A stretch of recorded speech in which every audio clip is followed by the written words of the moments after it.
আপনি স্বার্থপর ভাই, কসম খোদার আপনি স্বার্থকর। আর রব আপনাকে কি দেয় নাই, কি দেয় নাই? সবচাইতে গুরুত্বপূর্ণ দুইটা চোখ দিয়েছে, যে দুইটা চোখ ছাড়া আপনি গোটা পৃথিবীর সৌন্দর্য দেখতে পারতেন না। যেই দুইটা হাত ছাড়া আপনি কোনো কাজই করতে পারতেন না, ওই দুইটা হাত দিয়েছে। দুইটা কান ছাড়া আপনাকে কে গালি দিল, কে ভালো বলল, কে কি বলল আপনি শুনতে পারতেন না, এমন দামি দুইটা কান আপনাকে দিয়েছে। তার থেকে বড় জিনিস হচ্ছে আপনাকে সম্মান দিয়েছে। তার থেকে আরো বড় দিক হচ্ছে আল্লাহ তাআলা আপনাকে এখন পর্যন্ত সুস্থ রেখেছে।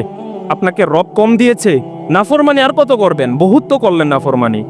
রব দিয়েছে তারপরও অস্বীকার করেন। একে তো চলাতে আসেন না, এমনিভাবে অস্বীকার করেন। আবার বলতেও পারেন না যে রব দিয়েছে। মন খুলে বলেন আমার রব আমাকে দিয়েছে বিধায় আমি এখন পর্যন্ত সুস্থ আছি। যার দুইটা পা নাই আপনি তাকে জিজ্ঞাসা করেন যে ভাই তোমার যে দুইটা পা নাই তুমি কেমন ভাবে চলাফেরা করো। যে চোখে দেখতে পারে না তাকে আপনি জিজ্ঞাসা করেন তুমি যদি চোখে দেখতা তোমার কাছে কেমন লাগলো? হইলে আমার দুইটা চোখ আছে, আমি দেখতে পারি।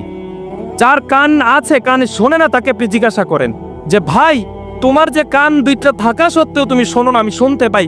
তুমি যে কিছু শোনো না তোমার কাছে কেমন লাগে? তোমার কি শুনতে মন চায়? তোমার কি দেখতে মন চায়? তুমি কি হাত দিয়ে কিছু ধরতে মন চায়? পা দিয়ে কি তুমি হাঁটতে মন চায়?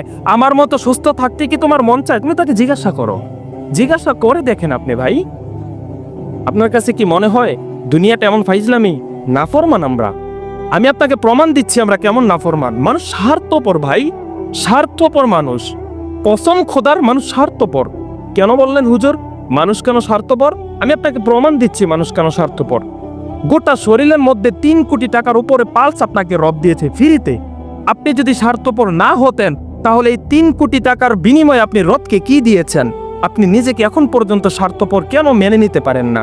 আমি আপনাকে বলছি আপনি স্বার্থপর। আপনার বিশ্বাস হয় না? আপনি স্বার্থপর ভাই, কসম খোদার আপনি স্বার্থপর।